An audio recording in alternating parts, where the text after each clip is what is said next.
It's your time, better live it today. Take a stand, meet your dreams halfway, leave behind all the fear and doubt, and welcome to your beautiful now.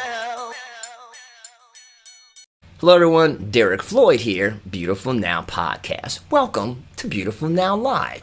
This is the segment where we interview special guests about topical things that are relevant to you and to me. And today we're going to talk about a subject that maybe you weren't familiar with, but it's very relevant to today. And that is racism in the industry of science. Especially with all the things that are going on today, we need to make sure that African Americans are represented in the science world, especially with things like COVID, things like that. We want to make sure that we're being recognized. Today's guest is someone that's special to me, and I hope to be special to you. Just happens to be my incredible daughter, Taylor Floyd. Taylor, you there? Yes, Dad, I am here. Thank you for having me for the Beautiful Now podcast. Well, I've been watching, so and I'm very excited to have this kind of conversation today because I think it's necessary that the general public know. That is awesome. You know, I couldn't think of anybody else better to talk about science because that's you. This is your whole field. And when did you discover that you wanted to go into science of all things? Good question. I'm sure that you can remember. I was the why kid. Like, yeah, oh, this is green. Why? The sky looks like this. Why? People act like X, Y, and Z. Why? Like I was always the why child, right? It's true. It's true. It's true. And so I've always been curious about human behavior in particular. Wow. Why does the brain do what it does? Like how does this control? Like why does it change over time? And I've always really loved the idea of trying to figure people out and see what is it that makes humans humans. Wow. So did you have some science heroes that made you also dive into that direction as far as African American heroes? Good question. Growing up, no, actually. Because there weren't very many. Exactly. Not like there aren't any that haven't done prevalent, great, incredible things.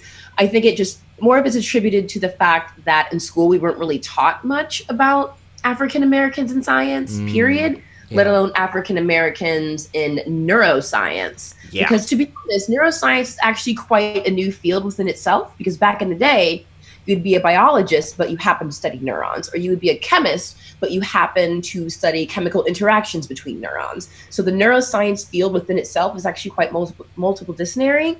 Wow. And it's, I would say probably in like the 40s and 50s, they started considering it its own separate field, but grabbing different components of other aspects of science and mathematics. So something almost brand new in a way over the last 100 years or so. And as you've mentioned before, my question goes deeper to say, was school or did high schools gear African Americans towards science when you were in school or no? Again, unfortunately, no. I was told on several occasions that I wasn't fit to be a scientist.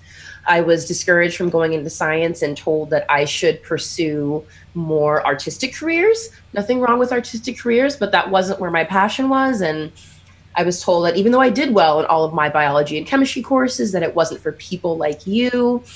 Science wasn't really, I didn't have the aptitude for science. Wow. That, yeah, I was discouraged quite a lot.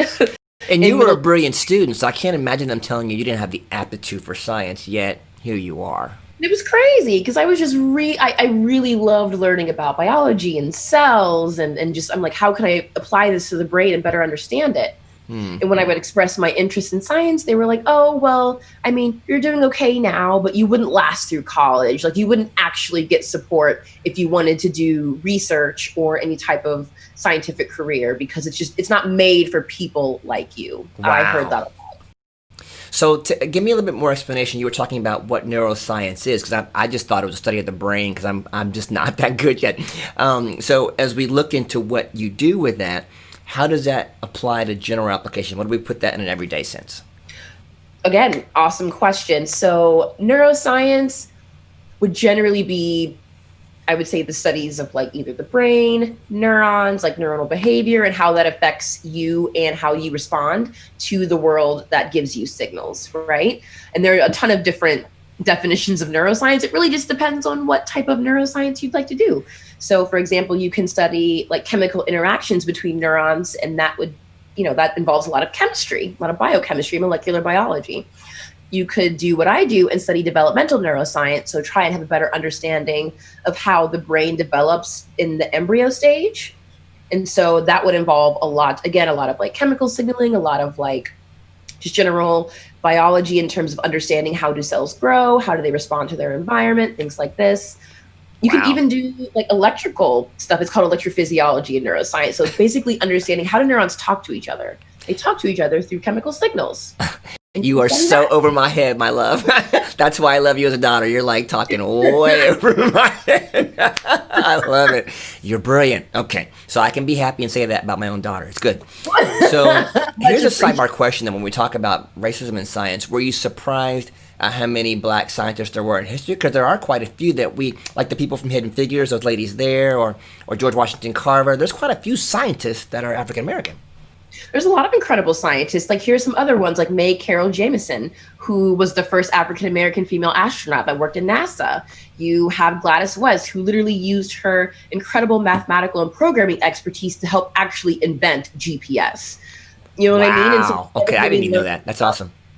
Yeah, she was incredible. And so it's just really unfortunate that you don't get to learn about a lot of the African-American people that essentially paved the way and helped us have all of the tools that we use today that people don't really think about.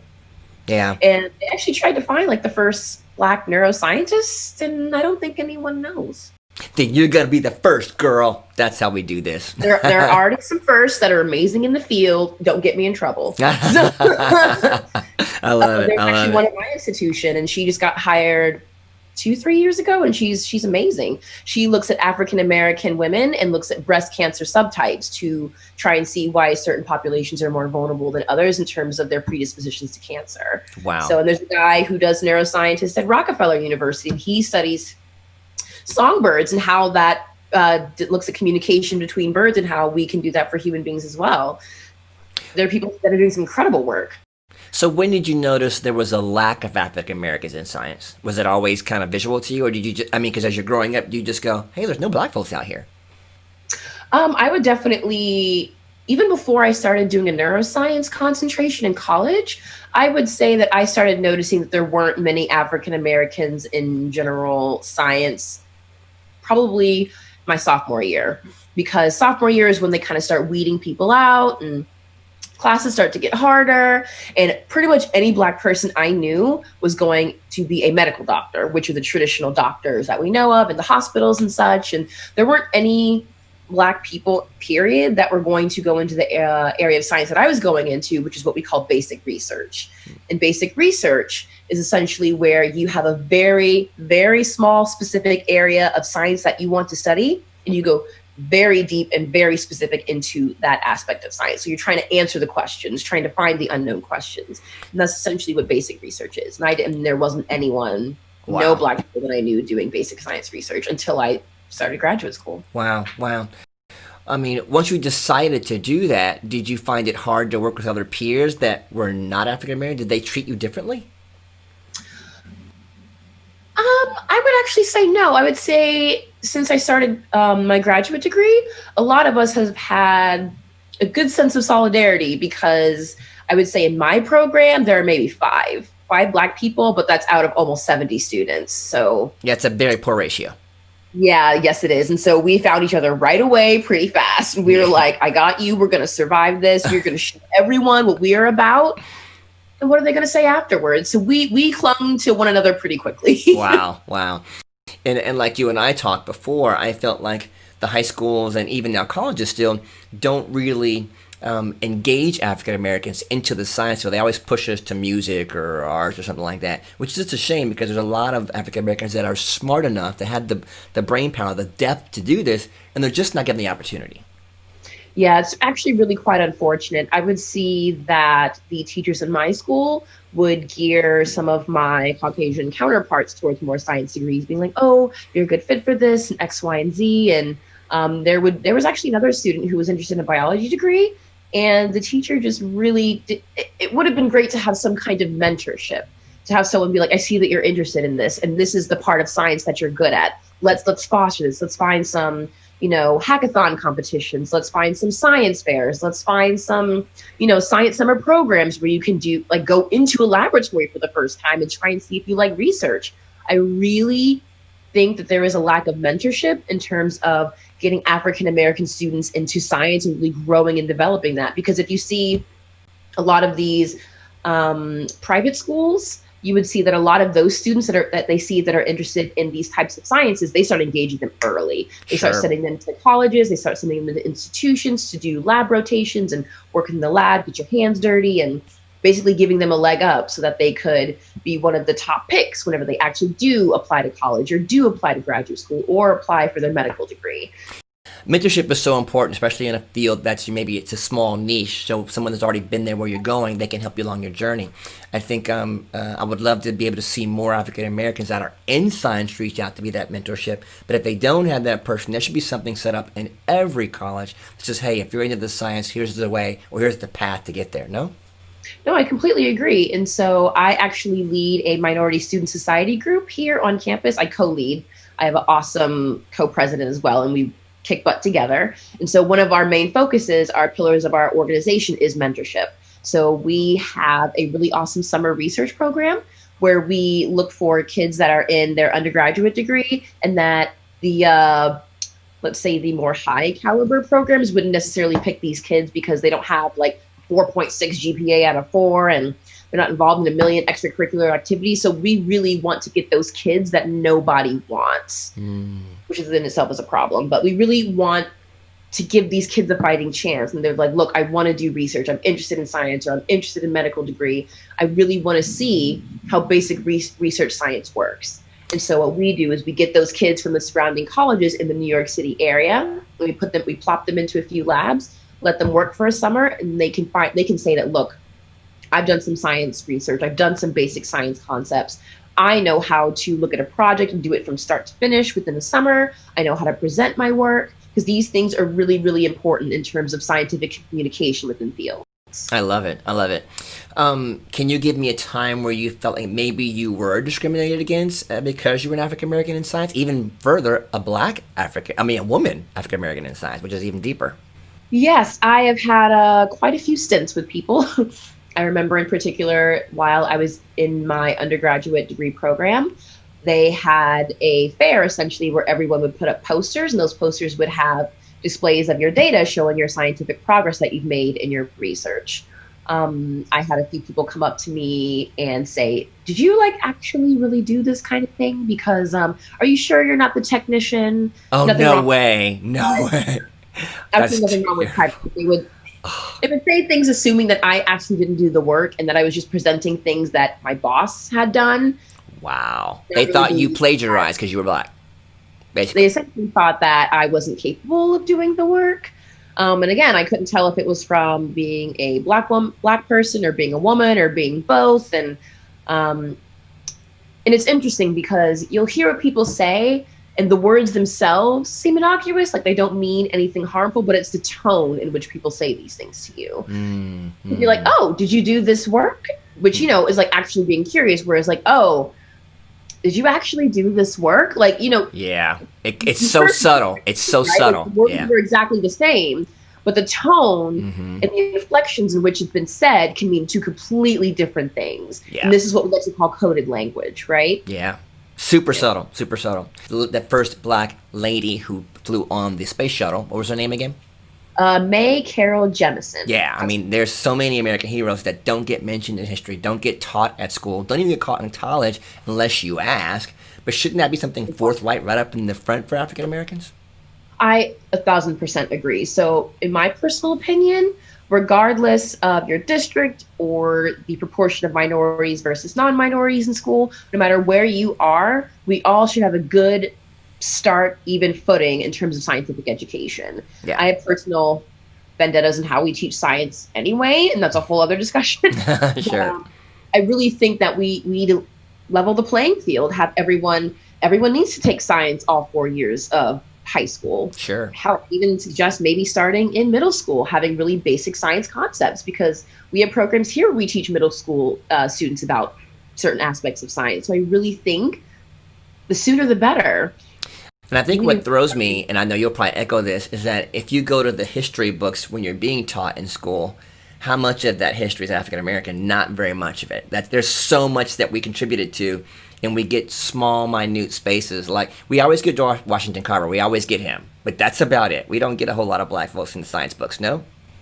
No, I completely agree. Unless you go search for it and you buy your own book that discusses African American contributions to science, history, mathematics, physics, art in general. Like, even in the, quote unquote art degrees that, black people are better at, which, obviously is false. But even the art degrees, they don't talk about prominent black artists, and so I feel like it really does a disservice to having a greater acknowledgement and understanding in terms of how just people in general, people regardless, have made huge contributions to where our society is today. And the fact that they choose to omit African Americans in the story is quite concerning, which leads to people having this belief that black people can't be scientists because they don't have the innate ability to do so. So what can we do then as black families, as black individuals, as black Americans to nudge this along, to make sure our kids recognize that, yes, African Americans are in science. We have made contributions. How can we help? So like you said earlier, you can essentially, maybe get a book and show your kids the book and be like, hey, these are the people that have made awesome contributions to science. You can have a talk with your kids. You can show movies like Hidden Figures, like what you said, because now I think they're starting to recognize the need for having different types of people, especially African Americans, in film and depicting them in ways that, glorify the work that they've done and the contributions they've made to our society. I highly encourage teaching your kids, getting books and things. You can, make a game out of it to see if they guess the right thing. Mm-hmm. Actually, so mom wanted my younger brother, his name is Samuel. My mom wanted Sam because he's so interested in music. She was like, here are the prominent jazz artists that were African American, and they literally moved and created the genre of jazz. And these are the people that have paved the way for pretty much everyone else today. And so basically kind of doing your own little bit of research to see what particular aspect of science may your child be interested in. Try and dig a little deeper and see, who are the firsts in terms of the African American communities and what do they contribute to our society today and how have they really pushed forward the things that we really take for granted, honestly, when you think about it. I love it. I love it. I love it. I love that. And you're part of a diversity program at your school. What else do you think colleges can do to make this more prominent to black people in science? How can they make this better? Great question. And I think it's the early exposure matters, but not every black person's going to be in science, right? Just not like every white person's not interested in science. Sure. So I think it's important to have these existing pipelines between middle school, high school, college, and then, either a medical degree or a PhD degree or, some kind of fusion of the two. I think it's important for institutions within the city to talk to one another and be like, hey, we want to increase the amount of representation that we have of Black or African American students here. We want to create a program where we can essentially pluck them either from middle school or high school, put them into college, pluck them from college to put them into a graduate school scenario and see how they would do and see if they would like it. So that when the time comes, for them to actually apply to these programs, they're already well known within the institution. So their chances of getting into the program will be that much higher. And so I really think having these kinds of pipeline programs will be very important to kind of help them shuttle through, because they do this for other white students. It's nothing new. I love it. And I love that you're saying start early. You're saying, hey, start in middle school, start in that junior high and say, hey, we're looking for African Americans in science. Let's make sure we're plucking those kids out that have an aptitude for it, making them aware of it, saying, hey, we want to put you in a new program. Let's foster that. And as they get older, they'll go right into the sciences and be some of our greatest scientists of all. I love that thought process. Yes, and it's a good way to, keep checking on them to see how their progress is going. And again, it comes back to the idea of mentorship.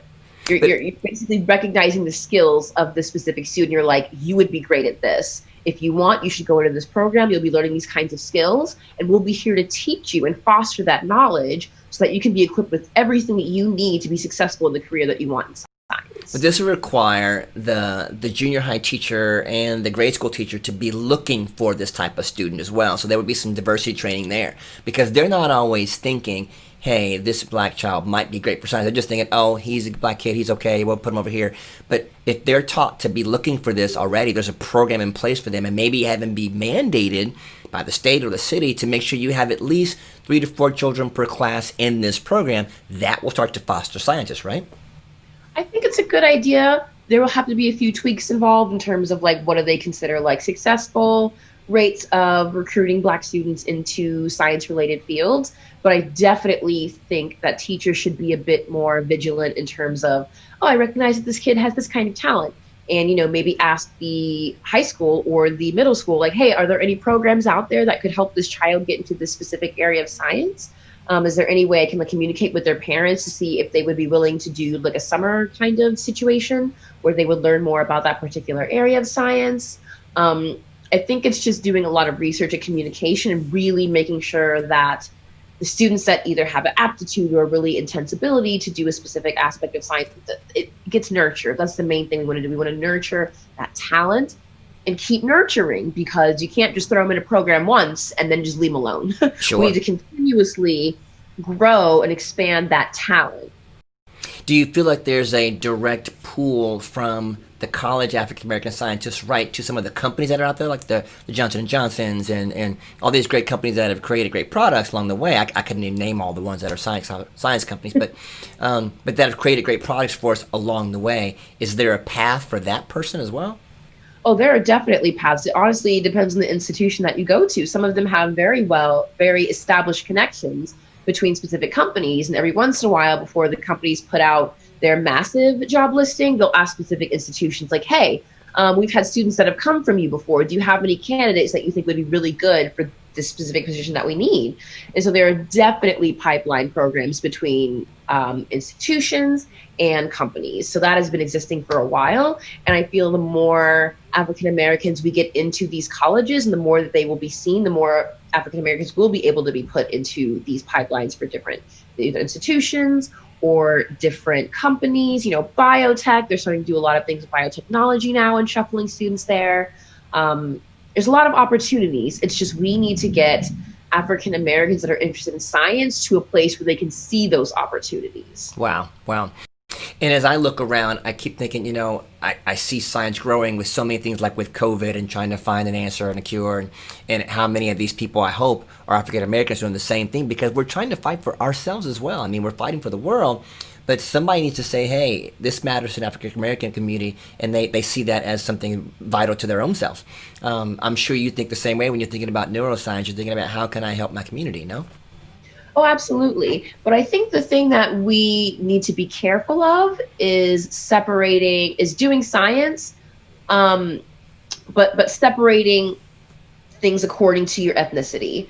Because while we do want to promote diversity and inclusion, I think that we need to make sure that we're still not othering people, and we're not, creating pseudoscience and being oh, white people are more predisposed to this than Black people, because that leaves invitation for you to have, for race science to start again and to continue. And so what I think we need to do is to, base our studies and include African Americans in studies, but separate, based on either age or, based on, where they live, because that could be a factor. And so we want more Black people to be included in studies, but not separate our data based on race. I love it. I love it. To conclude, as we just kind of talk this through, are there any things that we can send out to or tell our parents or our teachers at our local to say, hey, if you want to be better with this, here are some places you can go to look into this, or maybe here's some avenues you can take to kind of help your students along the way? That's a great question. And I think, honestly, that is going to be town specific. There are some international and national programs that definitely shuttle students from between, the stages of education to help them, foster their growth in the sciences. But I actually don't know of one single either website or organization that compiles all of this information, because as you can imagine, that would be really intense. And so I think it's a matter of asking leadership in your schools, like, hey, do you know anyone within the community that has a program that'll help either Black students that want to be chemists, or, hey, my kid's really interested in doing like this type of psychology, or really interested in areas of physics.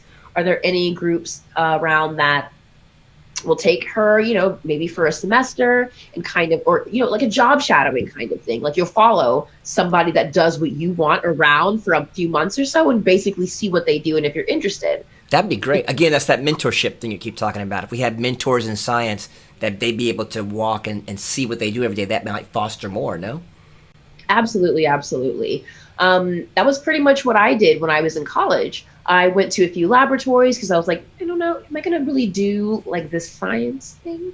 And so I asked a few people that owned labs, like, hey, is there any way that I could maybe shadow one of your students for like a month and kind of like work beside them and see if, I would be interested in this kind of thing? And I had two that were very receptive to the idea.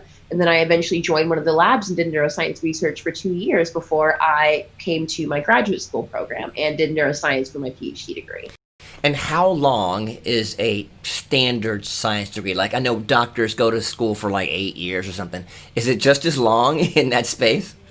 Again, depends on the type of science. So for neuroscience at my institution, I would say it's about 5.5 to 6.5 years of being in the PhD program. Whereas, medical students, they do their first 4 years and they do residency, which again could be like 2 to 6, depending on which specialty you're in.